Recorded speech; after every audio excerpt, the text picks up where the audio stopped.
Students, whatever homework is given to you, you have to submit it on the very next day between 8 am to 1 pm to the given WhatsApp number, and it is compulsory to submit your homework as your attendance will be marked on the basis of your submission. पाठ 2 चालाक गीदड़। पहले video में हमने नए शब्द सीखे, अब हम पाठ का अर्थ विस्तार से समझेंगे।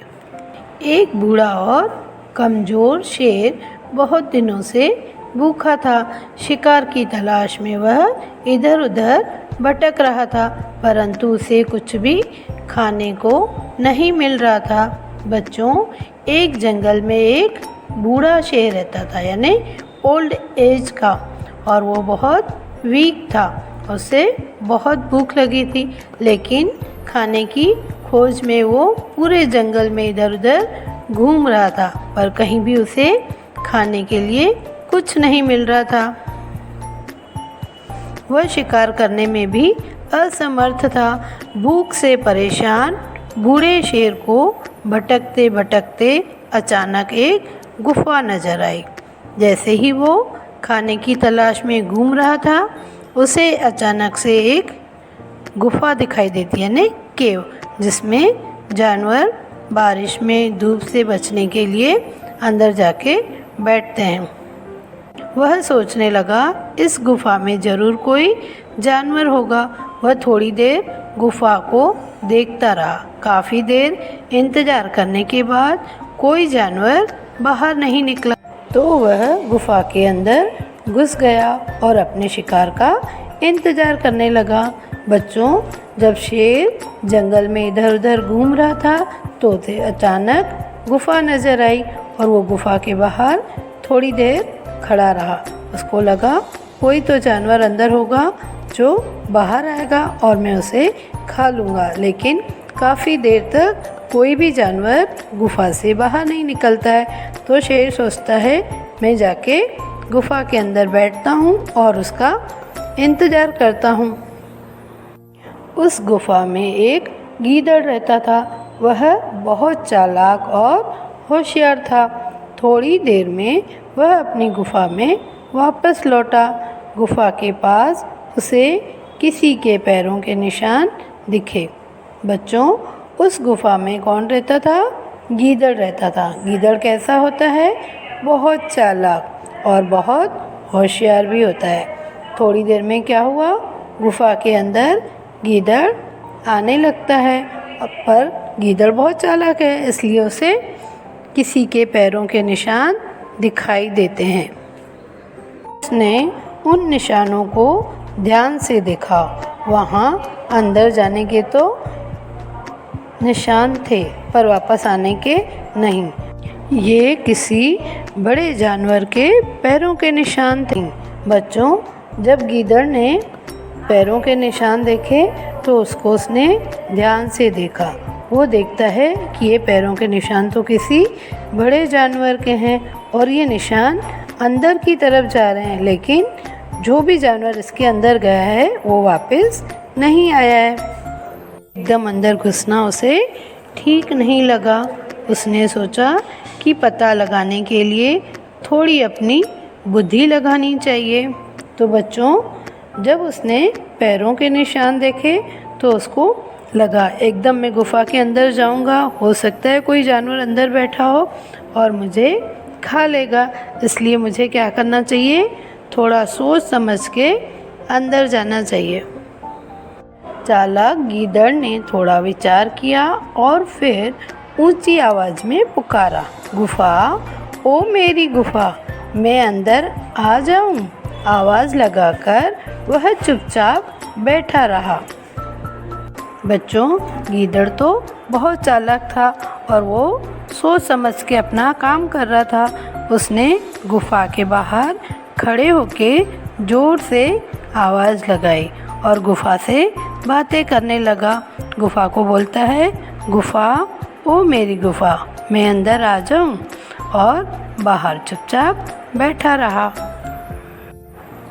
गुफा के अंदर से कोई आवाज़ नहीं आई।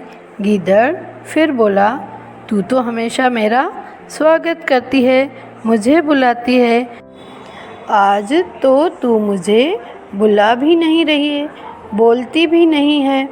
आज नहीं बुलाना है तो मत बुलाओ, मुझसे मत बोलो, मैं दूसरी गुफ़ा में चला जाता हूँ। बच्चों, जब गीदड़ गुफ़ा से बातें करने लगता है तो अंदर से कोई भी आवाज़ नहीं आती है। कभी गुफ़ा भी आवाज़ करती है या बातें करती है? नहीं करती है ना, तो कैसे आवाज़ आएगी? पर गीदड़ ने क्या किया था?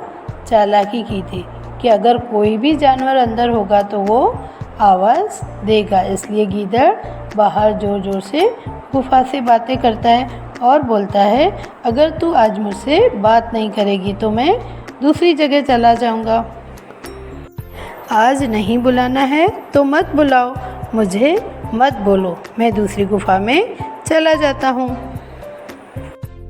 शेर सोचने लगा, गुफ़ा तो गीदड़ को रोज़ बुलाती है, आज मेरे डर से नहीं बुला रही है। अगर मैंने नहीं बुलाया तो वह चला जाएगा, मैं उसे बुलाता हूँ। शेर सोचने लगता है, अगर आज मैंने गीदड़ को नहीं बुलाया तो वो चला जाएगा। शेर सोचता है, हो सकता है गुफ़ा रोज़ गीदड़ को अंदर बुलाती हो और उसका स्वागत करती हो, लेकिन आज वो मेरे डर से गीदड़ को अंदर नहीं बुला रही है, तो आज मैं ही उसे अंदर बुला लेता हूँ। यह सोचकर शेर बोला, आओ आओ मेरे दोस्त, अंदर आ जाओ। शेर की आवाज़ सुनते ही गीदड़ यह कहते हुए भागा, मूर्ख शेर, मैंने गुफ़ा को कभी बोलते नहीं सुना। जब गीदड़ बाहर से गुफ़ा से बातें कर रहा है तो शेर सोचता है, क्यों नहीं आज मैं इसे अपनी आवाज़ में अंदर बुलाऊं। और शेर बोलता है, आओ आओ मेरे दोस्त, अंदर आ जाओ। गुफ़ा की आवाज़ निकालकर वो गीदड़ को अंदर बुलाता है। लेकिन गीदड़ कैसा था? बहुत चालाक। वो समझ गया कि ये तो शेर की आवाज़ है, गुफ़ा तो कभी भी बोलती नहीं है।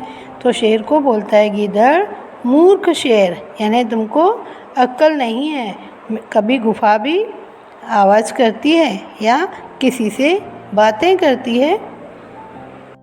शेर बाहर निकलकर अपनी मूर्खता की वजह से अपने शिकार को भागते हुए देखता ही रह गया। यानी जब शेर देखता है, जब शेर गीदड़ को भागते हुए देखता है तब उसको समझ में आता है, मैं तो कितना मूर्ख हूँ, मुझ में अक्ल ही नहीं है, मैंने अपने शिकार को अपने हाथों से भगा दिया। अगर मैं आज आवाज़ नहीं करता तो गीदड़ आज मेरा शिकार बन जाता, लेकिन मैंने क्या किया? आवाज़ निकाली, इसलिए गीदड़ भाग गया। बच्चों, आज हमने पाठ 2 चालाक गीदड़ पढ़ा और ध्यान से सुना। इस कहानी से हमें क्या शिक्षा मिलती है बताइए? ये हमको ये शिक्षा मिलती है कि संकट के समय हमें हमेशा अपनी बुद्धि से काम लेना चाहिए। बच्चों, अब आपको पाठ को ध्यान से पढ़ना है।